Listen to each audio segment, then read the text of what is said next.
kumpul, ngariu, ngarumpi, tidak ada baiknya sama sekali. Semua tidak ada baiknya. Allah yang telah menentukan. La khaira fi katsirin min najwahum illa man amara bi sadaqatin aw ma'rufin aw islahin bainan nas. Tidak ada kebaikan sama sekali mewujud di dalam najwahum, kumpul mereka, obrol-obrol mereka, rumpi mereka, tidak ada nilai kebaikannya. Illa man, kecuali kumpulan itu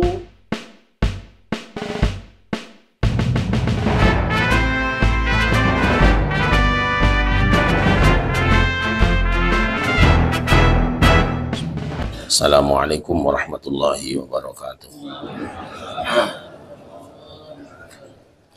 Alhamdulillahi nahmaduhu wa nasta'inuhu wa nastaghfiruh wa na'udzu billahi min syururi anfusina wa sayyiati a'malina. Man yahdihillahu fala mudhillalah wa may yudlil fala hadiyalah. Asyhadu an la ilaha illallah wahdahu la syarikalah wa asyhadu anna Muhammadan abduhu wa rasuluhu la nabiyya ba'dah. Allahumma shalli wa sallim ala sayyidina wa maulana Muhammadin wa ala alihi wa ashabihi wa man tabi'a hudah. Amma ba'du.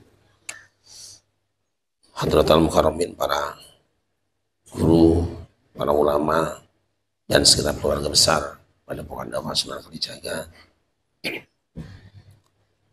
Alhamdulillah, dengan izin Allah pada hari ini kita masih bisa bersama-sama di majelis yang kita cintai ini. Tentu harapan mudah-mudahan semua yang kita lakukan semenjak dari kediaman masing-masing sampai dan selama di tempat ini hingga pulang nanti dicatat dan diterima sebagai ibadah yang mendekatkan diri kita pada Allah Subhanahu wa Ta'ala.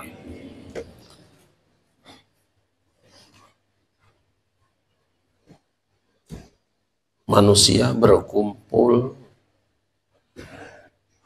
ada kalanya karena untuk mengantarkan kepada keinginan seseorang.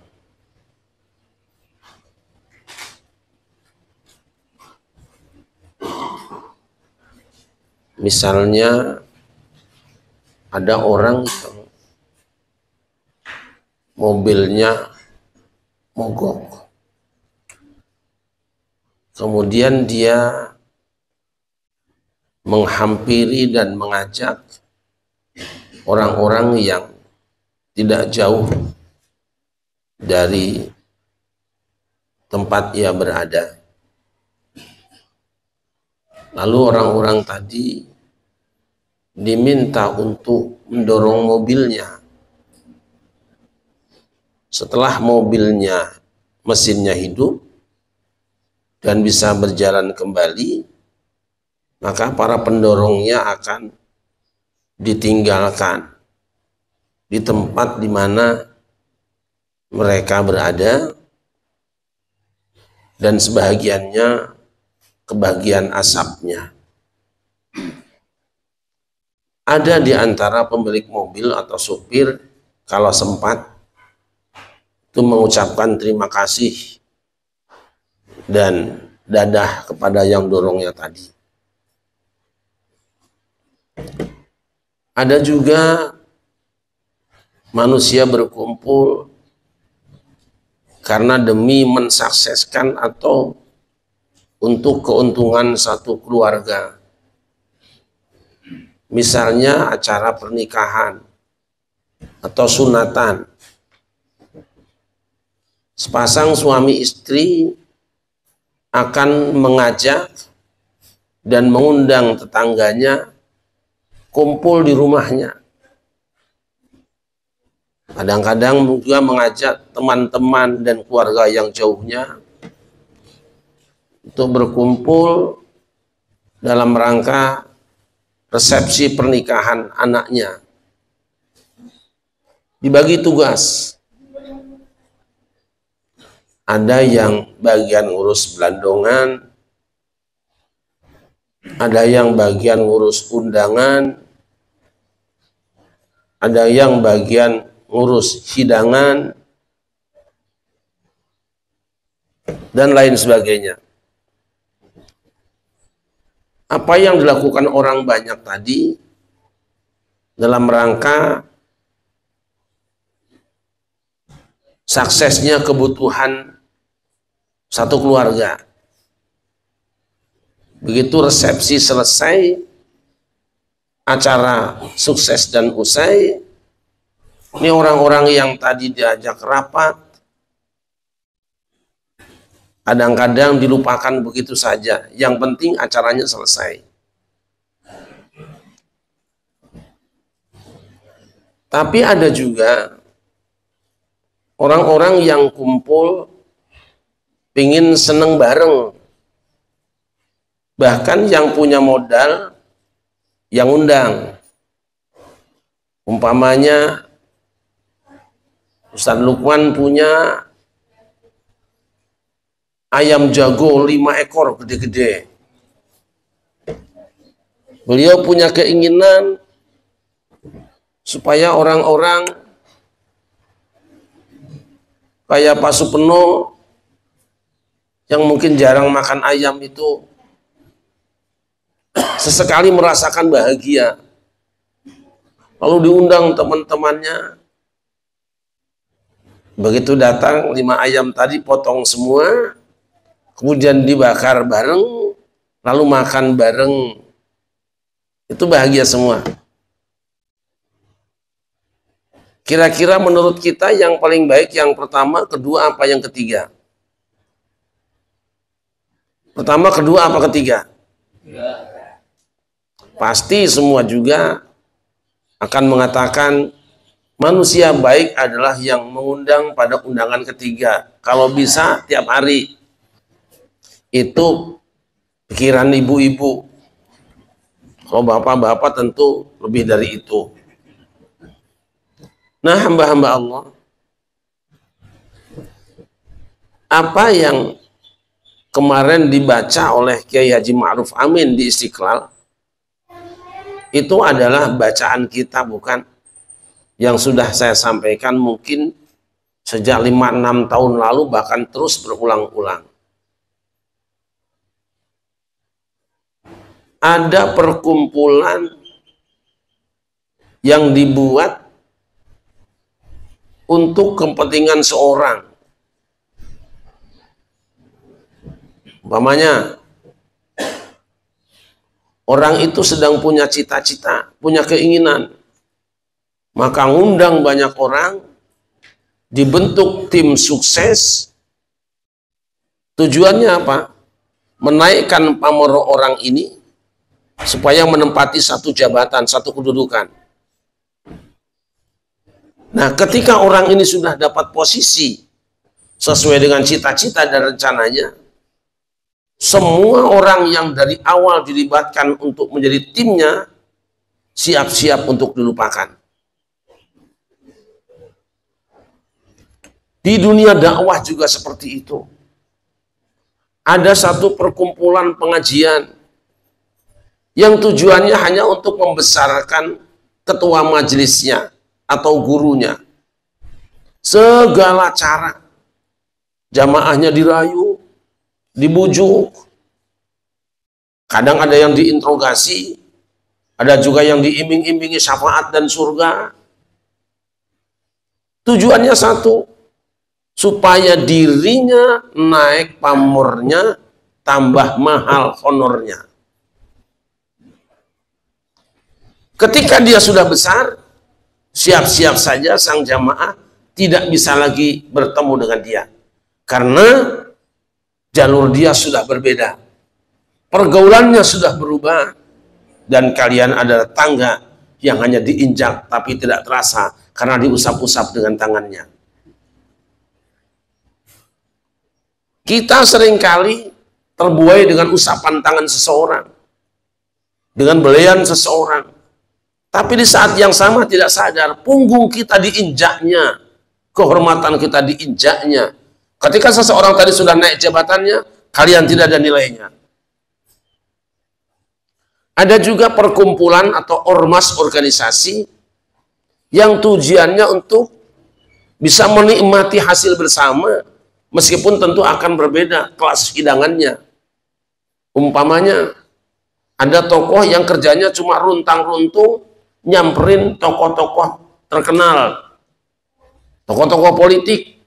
Setelah sang ketuanya bertemu dengan tokoh politik, dia mengatakan saya punya jamaah jumlahnya sekian, siap mendukung Anda. Maka dana pun turun, lalu sang jamaah hanya diajak foto-foto bersama dan dapat ala kadarnya. Sang ketuanya dapat segalanya. Ada yang seperti itu. Lihat di grup-grup itu. Karena saya ini menjadi penasehat di beberapa grup, jadi tahu. Ada juga perkumpulan atau organisasi yang tujuannya adalah bagaimana supaya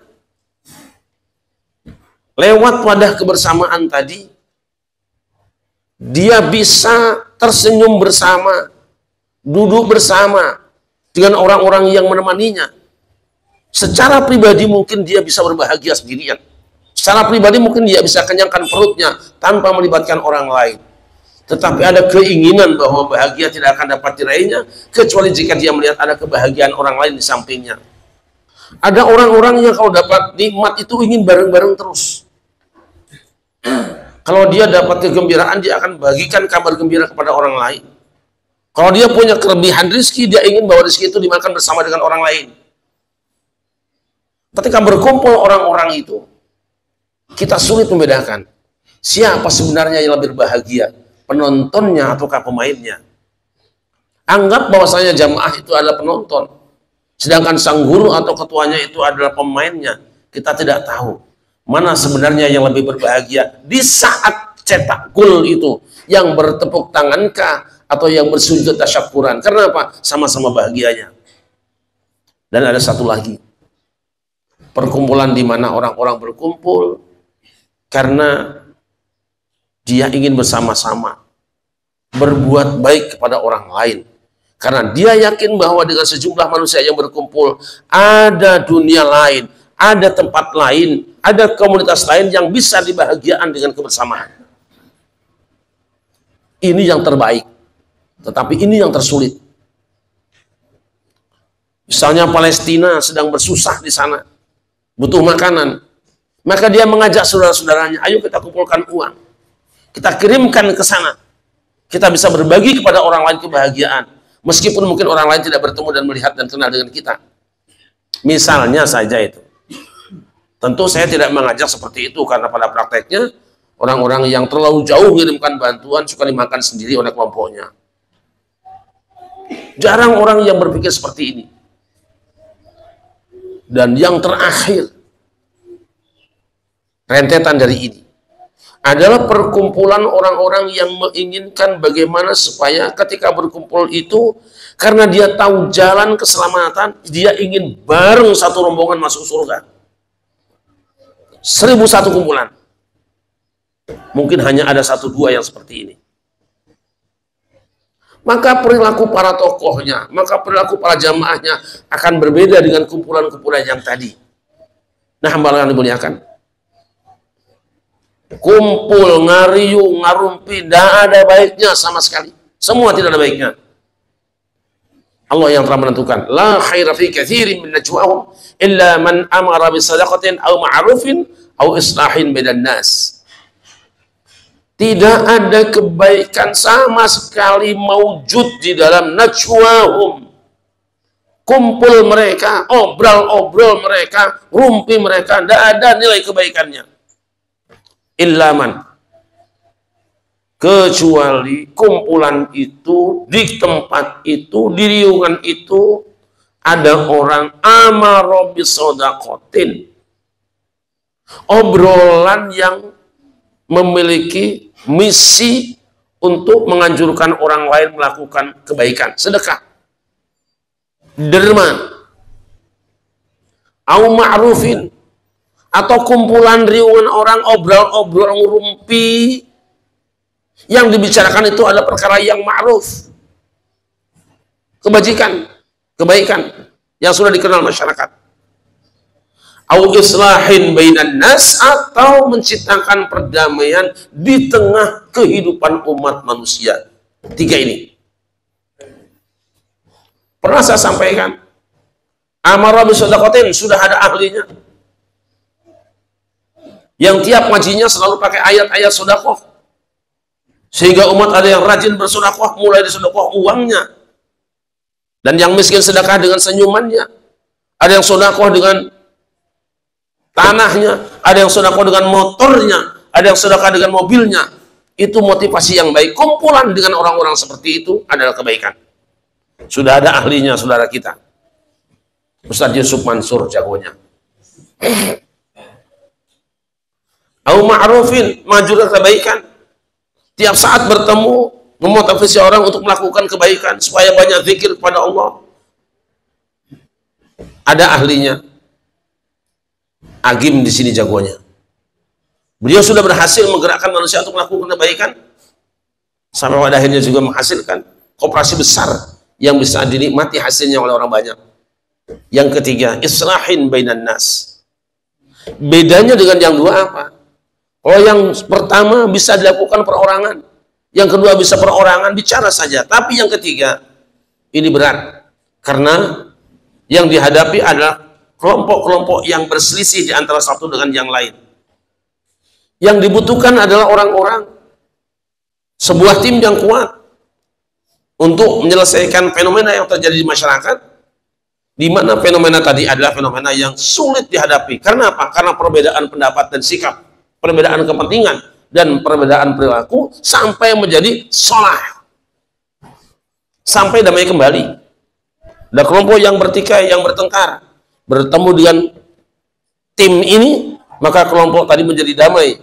Ada orang yang berselisih, bertemu dengan tim ini, jadi selesai. Kita pada suka sejak awal mengambil porsi ini. Jadi jangan pernah berpikir bahwa kita akan memihak pada siapapun. Kita tidak memihak, tapi kita fihak dalam kebenaran. Nah, membutuhkan keahlian di sini. Ketika ada satu bentuk ibadah yang berbeda satu dengan yang lain, kita tidak dalam kapasitas untuk mengatakan ini yang benar, kamu yang salah. Tidak. Tugas kita ada bagaimana, bukan benar, bukan salah, tapi selesai masalah. Kenapa? Masalah keragaman di tengah umat Islam Indonesia adalah sebuah keniscayaan yang tidak bisa dihindari. Ini tugas kita yang berat. Makanya kita persiapkan apa? Yang pertama, kesiapan jiwa bahwa kita harus menjadi contoh manusia yang bisa menunjukkan kesamaan di dalam keragaman. Kita bersama walaupun tidak sama. Yang kedua, kita memiliki skill, punya keahlian, seperangkat alat lunak, seperangkat referensi yang bisa digunakan sebagai alat untuk menyelesaikan keragaman ini. Hamba-hamba Allah yang dimuliakan, ini tiga. Man amara bisadaqatin au ma'rufin au islahin bainan nas. Jadi kalau kita pada suka tidak mengajukan sedekah, sudah ada ahlinya. Dan kita mungkin orang-orang yang khawatir kalau terlalu banyak orang sedekah pada kita, kita tidak amanah kemudian menggunakannya untuk kepentingan pribadi. Kita hindari itu. Kelemahan kita bukan kumpulan konglomerat yang tiap hari pegang uang besar, nggak boleh pegang duit gede, gemeter dikit. Dan penyakit duit itu nggak bertahan di rumah. Apalagi kalau sudah di kantong, dia maunya loncat aja ke mall. Nggak bertahan. Kita tidak mendorong ke sini secara khusus. Ma'ruf juga sama, sudah banyak orang berkata-kata. Sudah cukup banyak kalimat bijaksana, orang-orang sudah bisa berbicara. Anak kecil sudah main TikTok, anak kecil sudah main YouTube, banyak sekali. Kita tidak ambil ini, karena sudah terlalu banyak. Dan yang ketiga, kita ambil, yaitu menciptakan kedamaian di dalam keragaman. Ini yang paling berat, membutuhkan keahlian. Kita harus tahu argumen masing-masing. Kita harus kenal pikiran masing-masing. Setelah bertemu pikiran dan argumen masing-masing tadi itu, kita kemudian akan mengolah bagaimana sebuah keragaman menjadi sebuah produk yang indah, yang bisa dipersembahkan untuk kehidupan umat manusia. Itu sebabnya berulang kali saya menyebutkan tentang keragaman madu. Ada madu manis, ada pahit, ada asam, dan lain sebagainya. Kita harus mengatakan fihi syifa'ul linnas. Di dalam madu-madu itu, madu yang manis, yang pahit maupun yang asam, tetap ada daya penyembuh. bagi kehidupan umat manusia. Hamba yang dimuliakan, tetapi bagian terakhir ini tidak akan banyak peminatnya. Karena apa? Karena terlalu berat perlengkapan yang harus dibawa. Kita harus gendong perlengkapan, persenjataan yang sangat tradisional barangkali. Tetapi kita tidak boleh mundur. Ini adalah kerja yang sangat mahal. Dan ini kerja yang sangat mulia di hadapan Allah Subhanahu wa Ta'ala. Karena ini adalah tujuan akhir dari disyariatkannya agama Islam, yaitu assalam, kedamaian. Ini adalah puncak karir seorang hamba jika dapat melakukannya. Insya Allah pada suka mungkin tidak seberapa di hadapan manusia, tapi dia adalah artis-artis Allah di langit sana. Hamba-hamba yang dimuliakan,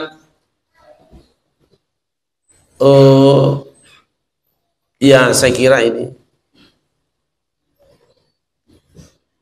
Terima kasih buat teman-teman yang kemarin sudah bersusah payah mewujudkan Nusantara Bermunajat 5. Saya tidak tahu apakah NB 5 ini NB yang terakhir, karena saya tidak mau melihat ada seorang pun di antara keluarga saya yang capek, yang lelah, yang letih, apalagi harus mengeluarkan sebagian rezekinya hanya untuk sebuah acara yang mungkin di hadapan kita semua sepertinya kecil, walaupun sangat besar maknanya. Jadi saya kok tiba-tiba punya pikiran, sudahlah, kita tidak perlu mengadakan Nusantara Bermunajat yang keberapa. Saatnya kita berbuat untuk umat. Akidah sudah dibenahi, ibadah sudah ditambahi, tinggal buahnya, akhlak. Bagaimana kebajikan kita ditambah di tengah kehidupan. Tinggal prakteknya sekarang, apa yang kita persembahkan kepada orang banyak. Jangan berkutat hanya pada ngomongin akidah tiap hari, ibadah, zikir, baca Quran, sholat, jungkir balik tiap hari. Sudah harus naik kelas kita sekarang. Ada buah dari ibadah kita semua, yaitu persembahan kebaikan bagi umat manusia. Ini yang saatnya kita lakukan hari ini. Dan secara pribadi mungkin kita semua sudah melakukan yang terbaik. Saya hanya minta tidak banyak kok. Pastikan bahwa tetanggamu tidak ada yang kelaparan. Pastikan bahwa tetanggamu tidak ada yang kesusahan. Dan kalau ada yang kelaparan, maka kalianlah orang pertama yang harus segera mengulurkan tangan. Jika ada kesulitan, kalian pula yang pertama memberikan bantuan. Pasang itu. Kumpul tidak kumpul nomor sekian. Yang paling penting adalah hasil kumpul kita selama sekian tahun telah membuahkan hasil yang dapat dinikmati oleh orang banyak. Ini sebenarnya tujuan dari Padepokan Dakwah Sunan Kalijaga. Makanya tidak boleh suka sendiri, harus pada sukanya. Semuanya suka. Kalau kalian berbahagia, usahakan tetangga sebelah rumahmu juga bahagia. Kalau kalian senang, usahakan orang yang bersamamu, ya kamu juga senang. Bapak Ibu sekalian, saya kira itu metode dan cara yang kita gunakan selama ini belum efektif. Memang mencabut rumput itu beda-beda. Ada yang cabutnya hanya dengan tangan satu, ada yang berdua, ada yang kadang-kadang harus digali akarnya juga. Saya kira saya sudah menyampaikan apa yang seharusnya kita lakukan. Dan mari kita semua berlomba. Sudah bukan waktunya lagi kita banyak-banyak pengajian, karena yang kita butuhkan sekarang adalah apa yang kita tahu kita aplikasikan. Ibadah yang sudah baik kita lihat mana buahnya. Jangan sampai bertahun-tahun kita pupuk, pohonnya kita rawat tapi tidak menghasilkan buah. Buah itu adalah kebaikan dan kebajikan. Kita taburkan, kita berikan sebanyak-banyaknya, sejauh-jauhnya, sekuat kita, karena itulah yang Allah akan menghargai dari kita semuanya. Jangan sampai pinter ibadahnya, bagus baca Qur'annya, rajin wiridnya, tapi kurang memberikan guna bagi tetangga dan sesamanya. Sekecil apapun manfaat yang kita berikan, insya Allah itu menjadi tanaman yang akan membahagiakan kita semua. Allah, Allah, Allah.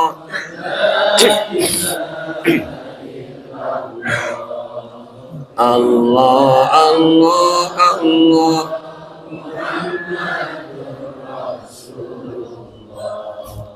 Allah Allah Allah la Allah Allah Allah Muhammadur Rasulullah Allahumma salli ala Muhammadin ya Rabbi salli alaihi wa sallim Allahumma salli ala Muhammadin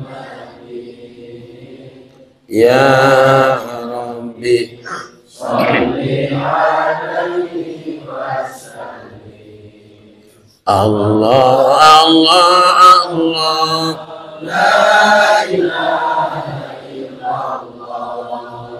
Allah Allah Allah Muhammadur Rasulullah Allah Allah Allah la ilaha illallah Allah Allah Allah Muhammadur Rasulullah Allahumma salli ala Muhammadin ya Rabbi salli alaihi wa sallim Allahumma salli ala Muhammadin ya Rabbi salli alaihi wa sallim Allah Allah Allah la ilaha illallah Allah Allah Allah Muhammadur Rasulullah Allah Allah Allah la ilaha illallah Allah Allah Allah Muhammadur Rasulullah Allahumma salli ala Muhammadin ya Rabbi salli alaihi wa sallim Allahumma salli ala Muhammadin ya Rabbi salli alaihi wa sallim wa may yaf'al dzalika ibtigha'a mardatillah fasawfa nu'tihi ajran 'azima.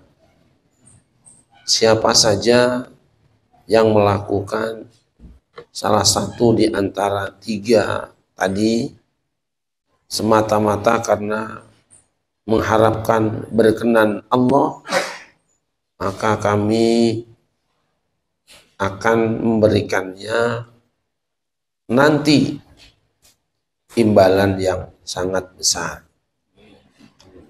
Orang yang melakukan pembicaraan tentang sedekah, tentang ma'ruf, tentang islah, kedamaian di antara sesama umat manusia, Allah menggunakan lafadz saufa. Saufa itu nanti. Nanti kalau ngaji kita biasanya kan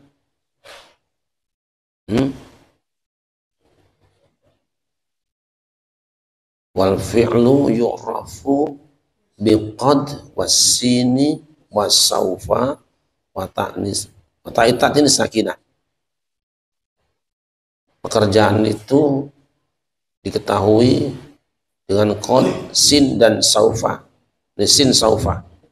Sin itu menunjukkan pekerjaannya dekat. Kalau saufa jauh. Allah di sini menggunakan saufa. Ya, dengan saufa. Artinya apa? ketika kita melakukan ketiganya tadi, jangan berharap bahwa imbalannya itu cepat, agak jauh. Next, jangan pengen cash. Sayutihi, ini saufa yu'tihi ajran 'azima, agak jauhan. Bahkan bisa jadi ajran 'azima yang dituju adalah nanti di surga. Dia dapat imbalan yang besar dengan mendapatkan surga Jannatul Na'im. Saya kira itu saja. Terima kasih. Hasbunallahu wa ni'mal wakil. Assalamualaikum warahmatullahi wabarakatuh.